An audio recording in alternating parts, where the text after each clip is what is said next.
আপনি দেখেন আল্লাহ সিস্টেম আমাদেরকে দিয়ে দিছে যে ইমামের ইক্তেদা করবা, একজনকে ইমাম বানাও। কে ইমাম হবে?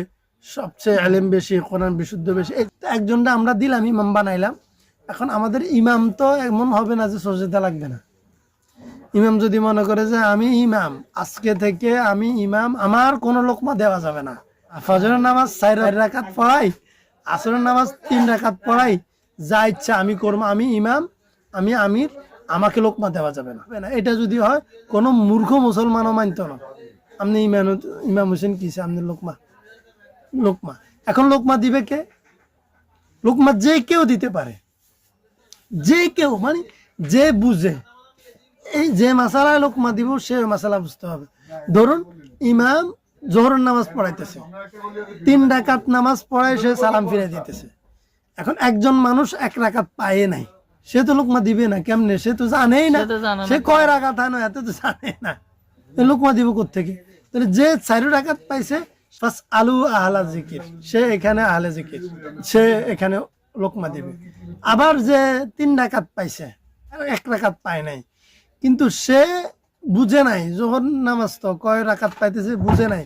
আসরের নামাজ ইমাম 5 রাকাত পড়াই ফেলছে, হেতার কাছে তো 4 রাকাত, হেতে তো সে লোকমা দিবে না। লোকমা দিবে যে শুরু থেকে ছিল এখানে, সে যে কোনো ক্লাসের, মানে সে এই রাকাত এই ওয়াক্তে নামাজের লোকমা দেওয়ার লায়ক, যে কাবিল। যে ধরেন আব্দুল মালিক সাহেব বাংলাদেশের মুসলমানদের আমির নিযুক্ত করলাম, যেহেতু আমাদের দেশে ওলামায়ে কেরাম আছে। এখন আব্দুল মালিক সাহেব যে সব রায় যে সঠিক হবে সেটা না, লোকমা দিব।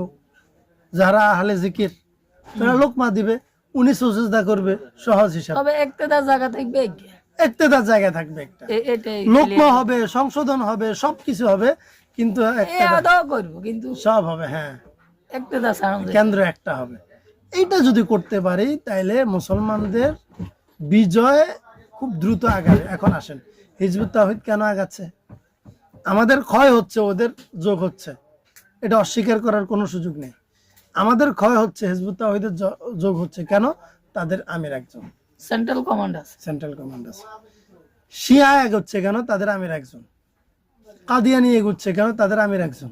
এমনকি দেওয়ানবাগে আগাইছে, তার জায়গা থেকে তাদের একক নেতৃত্ব, একক আমির নিযুক্ত করবে কারা? তাদের ইলমি একটা অবস্থান লাগে, ইলমি অবস্থানের সাথে তাদের কিছু আদালত লাগে। আব্দুল মালিক সাহেবের সাথে ওনারা থাকবেন, সুরা থাকবেন, সোজা কথা ভাই, সুরা থাকবেন, ইনি আমির থাকবেন। ইনি ঘোষণা আসা পর্যন্ত আমির ইয়ে হবে না। এবং আমিরের একটা ইয়ে থাকবে যে আল্লাহ রাসূলের 63 বছর আছিল, সেটা 63 বছর বয়স পর্যন্ত আমির থাকতে পারবে। শেষ।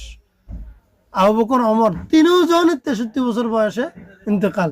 আম্মাজান আয়েশা সিদ্দিকারও 63 বছর বয়সে ইন্তেকাল। আপনি কে আছেন না, এটা তো শরীয়ত নির্ধারিত করে দেন না। আপনি এটাকে কে আছেন না, আল্লাহ রাসূল তো কয়কাল চলবে। আপনি একবারে শাইখে ফানি পর্যন্ত বানায়েন না, যে শাইখে ফানির ওযু লাগে না, গোসল লাগে না, ফর্দা লাগে না, নামাজ লাগে না, আছে না শাইখে ফানির এ পর্যায়ে শরীয়তের হুকুম আছে। তো এই শাইখে ফানির দরকার কি? শাইখে ফানির দোয়াত লাগাই দেন যে আমনে যদ্দুর আহিবেন, আমদুল্লাহ আমরা দোয়া করে, আমদাল্লাহ দোয়া করে, তাইলে দেখবেন মুসলমানরা আগাবে।